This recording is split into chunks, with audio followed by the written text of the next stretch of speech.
If you've ever needed to move anything, chances are you'd have come across a Toyota Hiace. It's been the van of choice, powering tradies in Australia for years and pretty much all of Asia. And after 15 years, Toyota have finally released the all-new 2019 Hiace. And on this very windy and picturesque winter's day, let's see if it's any good.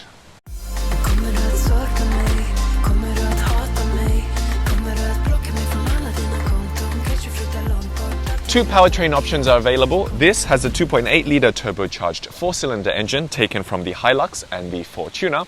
You can also get a 3.5-litre V6, which is borrowed from the Chinese market Land Cruiser Prado. In terms of numbers, the diesel puts out 130 kilowatts of power and 420 newton meters of torque, whilst the petrol pushes out 207 kilowatts and 351 newton meters of torque. The petrol is also a few $1,000s cheaper. Climbing on board, there is an integrated step and a grab handle, which you should use because this is the type of car you definitely have to step up into. And when you're inside, you're treated to what is a really nice cabin. The designers have done a great job. In typical Toyota fashion, everything is where you'd expect it to be. It's logically laid out.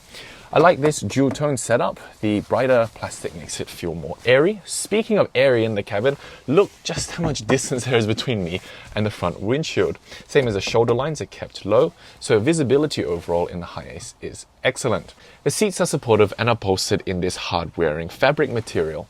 And keep in mind, the people who buy these cars usually will spend hours in them every day.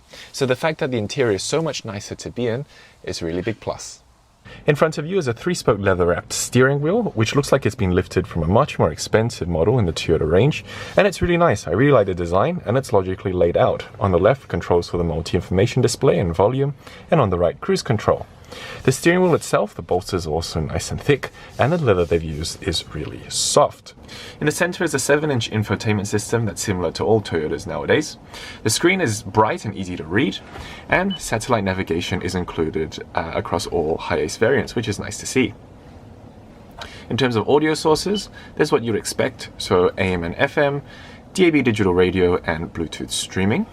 Sadly, there is no Apple CarPlay or Android Auto at this time.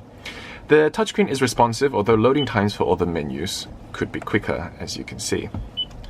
But on the whole, it's not too bad.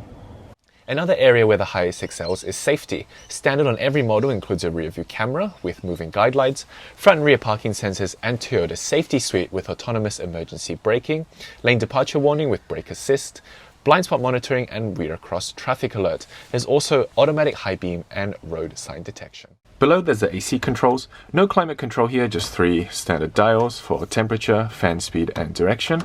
The dials though are nice and chunky, and they should be easily usable even with gloves on. And the huge Tonka style shifter from park, straight line all the way down to drive. It's beeping at me because the engine's not on. And you can also change gears manually.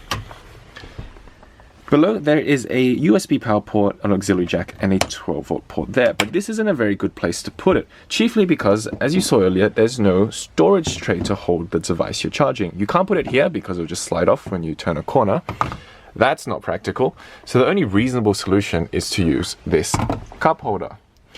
A tray or something here would have been a good idea. In fact, storage is an area where the Hiace is lacking.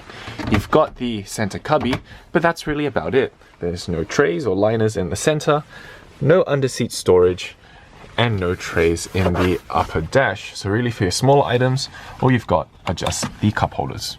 Okay, Cho test time. So we've got a 1-litre thick Gatorade bottle. Let's see if it fits in the cabin. So on the driver's door card, yes, oh, it's almost like it was made for it. As you saw earlier, no center console, so you can't really test it there. The cup holders on the dash, no. Same for the driver, no. In the glove box, yes. So that's 2 out of 3 places. Call it a pass.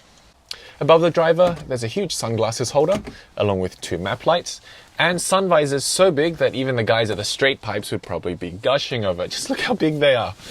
But just because they're so long doesn't mean that they will cover all the side. There's still a gap because they won't extend. A problem for taller drivers like me. Around the back, the gas struts fitted are powerful enough to lift this huge tailgate up by itself. And you'll notice that when it's open, even 6'3" me can fit underneath, no problem. And well, it's a van, so get ready because I'm going to throw you some numbers. Cargo volume is 6.2 meters cubed, cargo length 2.53 meters long, 1.76 meters wide with a 1.268 meter width between the wheel arches. Cargo height is 1.34 meters as well. Okay, let's go for our drive.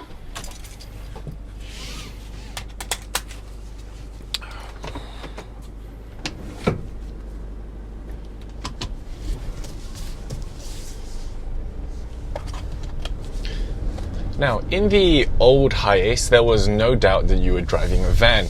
You sat bolt upright and the steering wheel came out at a high angle, so it's almost like you were driving a minibus. But that's all changed with this new model. First you sit lower in the cabin, you feel like you sit in the car now. I've entered a school zone. I've entered a school zone. You sit in the car instead of on top of it, and now the steering wheel comes out at a normal angle, just like a passenger car. So driving the Hi-Ace feels familiar. If you drove a Corolla or a Camry and hopped into this, you wouldn't feel too out of place, and it doesn't require a lot of learning.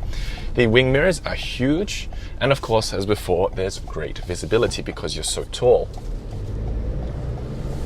You have left the school zone. So this satellite navigation system tells you quite a lot of things audibly. If you enter a school zone, if you're about to enter or if you're about to pass a traffic light camera. Also, it collects data about traffic accident hotspots. So it will tell you if you're entering an area that a lot of people have had accidents in. So just so you're more careful. If that's annoying, then I'm sure you're able to turn that off in the settings too. So in terms of performance, it's hard for me to say because as you can see, I've not got anything in it, it's just me. But if it's just one person and it's unladen, this thing is quick. This 2.8 litre 4-cylinder turbo has quite a bit of power, and that 420 Newton meters of low-end torque definitely helps. What's most important for these type of cars is that they're easy and comfortable to drive. Sportiness is not a priority, and it shouldn't be for these type of cars. And the Hi-Ace trots along really easily. It's simple and comfortable to drive. You sit nicely, as mentioned before, the seats are comfortable, and it's fine. There's no big dramas about the Hi-Ace. It just does what it says it does. Toyota also say that by shifting the engine to the front, there's a lot less vibration and harshness which comes into the cabin. And that's definitely true. We're idling at the moment, we're about to accelerate.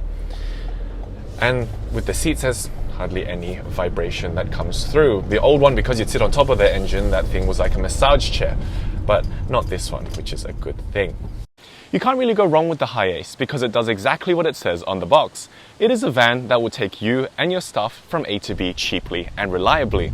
And with this new design, is much safer and much more enjoyable to drive. What do you think of the new Hi-Ace? Let us know in the comments. Make sure you're subscribed, and I'll see you in the next one. Bye!